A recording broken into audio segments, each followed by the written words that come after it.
Hey guys, it's Al with techmadeezy, and winter is almost over. As you could probably see, we've got maybe some snow left, just a little bit. Honestly, it is the beginning of March, and it took me a while to find some wheels and stuff to show you guys, because a lot of people are talking about how can I get wheels on my snow shovel. Now, this specific snow shovel, by the way, is not a multi-head. It's actually the Gen 2. I call it the Gen 2. It's a standalone snow shovel. I'll put links in the video description. Now, I did get the wheel kit from Amazon, and I got the wheels from Harbor Freight. So let's go ahead and just check this out. Maybe it's something that'll help you.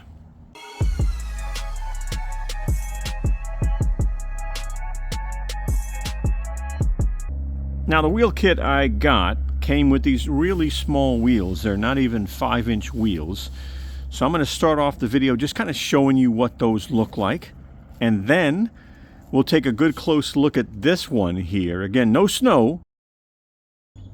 So this is the box this one came in. I mean, honestly, I think all of these are made in China. I didn't find anything that was made in the US, and this one had a decent rating. So I was like, let me take a chance. As you can see, they're showing it on a string trimmer. But let me open this up and show you what's included. There is everything that you get. So you get the wheel nuts, which I ended up using because I actually put larger wheels on. I'll show you that soon. This is the Allen key. This will actually help you tighten or loosen this piece that'll go around the whole of the string trimmer, or in my case, the snow blower. This is basically the tool, for this guy here, although I use my own tools. These wheels here, they're 4 3/4 inches. They're really cheap, so I just decided not to use them. But now, as you can see here, you do get 2 of these. One is going to be, thicker and wider for maybe different types of tools. I used this one for the snow shovel, but it was still too big. All right, so let me show you the rubber that I bought from Lowe's. It cost about, I think it was like $8.50, something like that. So there's an image of the rubber. Afterwards, I took that rubber and I used my electric scissor, and I kind of cut it down. After that, I used some snippers to cut the piece that I needed. And then, I'll go ahead and just show you what it looks like now on the actual pole. So it fills the gap. I only used one side. I didn't do anything on the other side. So it fills the gap and allows me to tighten this down so this really doesn't move. That's all. Because otherwise, it would just dangle. So that piece of rubber really helped.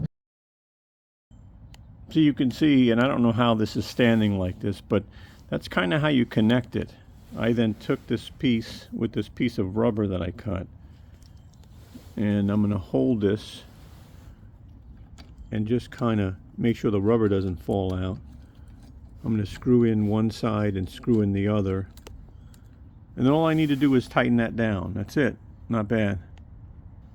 And now it's pretty tight, I mean, it's pretty tight, so I'm not worried now. At the end of the day, this is going to stay on. And again, it becomes easier to transport and everything else as well, right? Once you got wheels, you just lift this up and push this away. Put it right in your garage. There she goes, standing up on her own. These wheels, by the way, are like 4 3/4 inch wheels. All right? Very hollow, lightweight wheels. So I'm going to show you what I did in a little while. I put larger wheels on. Now, here's that rubber. You can see here, I just put it on one side, and it worked well. It just keeps it in place. It works for this specific setup. But here's a wheel. I bought an 8-inch wheel at Harbor Freight. $7.99 each, so you figure $16 for wheels. These are rubber wheels, by the way. Very durable. I did check. They do work with the screws that are included with this. So, I'll show you what that looks like, but let me demonstrate what this does. Now, this height is probably more for a short to medium person, I would say. Now, I don't know what I'm going to do when I put those 8-inch wheels on, but we'll see what kind of adjustment. But as you can see here, I put this one all the way down here. Now this is obviously, you know, you could put this here, you could put this here. It depends on how tall you are, you know, for comfort. Now the pipe is, you know, all the way through here. I really probably wouldn't play with that. I wouldn't say that you should lower the pipe. Leave that alone, but maybe move this to where you want it to be, depending on your height. I'm not a fan of these wheels. So they do have 7-inch wheels, 8-inch wheels, and 10-inch wheels on the ones I just showed you a moment ago. I'm going to put the 10-inch ones on. We'll take a look at that. But, you know, no snow, but you don't have to hold anything. You're pushing it. You know, your scraper bar is obviously scraping. That's basically in a really good placement as far as that's concerned. So you shouldn't have any issues with this thing throwing the snow. One thing I'll show you with this assembly is these are kind of bowed out a little bit. So you could see they kind of make the wheels a little bit more bowed out. You could probably bend this in if you wanted to. This is again the way it came, but I thought I'd show you that. You could see how the wheels are kind of like bowed out. There it goes with the 8-inch wheels on. It does a little bit more justice, to be honest with you. Now again, I don't know if I'm gonna bend this in, but these wheels, you know, they're bowed out a little bit, so I'm not sure what I'm going to do. I mean, at the end of the day, do they function? That's really what it comes down to, you know. Again, they're down, so again, you can raise this bar up, you know, in order to adjust the height of the handle. Obviously, the higher this is, obviously the lower the handle is going to be, so depending on your height, that's kind of how that works. But let me push this for a second and see how it looks. Now, if you need to transport, you know, you just tilt this back, right? And you just kind of roll this where you want to roll it. Real easy. Throw it right in your garage. You know, if you're actually working the machine, you just push it. And as you can see, this handle is pretty much, it's perfect for me pretty much. Honestly, you know, I have access to all. I don't have snow right now. It's funny. I've had a lot of snow.